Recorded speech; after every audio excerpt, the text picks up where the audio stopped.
Hello guys, good morning. Isang mahangin na umaga sa inyong lahat. Nako sa bukid daron. Ito nga sana magpayag kay luoy kaayo. O di ba? Nagabasa among mga online nagalata. Wala ni akong payag, nagidingdingan ng tansa sa ako dali-dali gahapon. Dungin na way tungas-tungas. Ano mong area deryo, nice kayo, overlooking. O diba? Makawala sa stress. Makita nimo ang dagat. Balingasag na siya dira. Ang lagunglong na adere ko natabunan.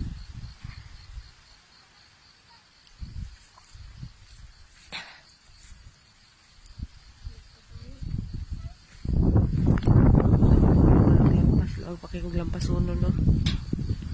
Tabunan ako na isangpot. Anak bukid na siya diha sa kuan o banglay. Katong dito siya bukid sa gaston.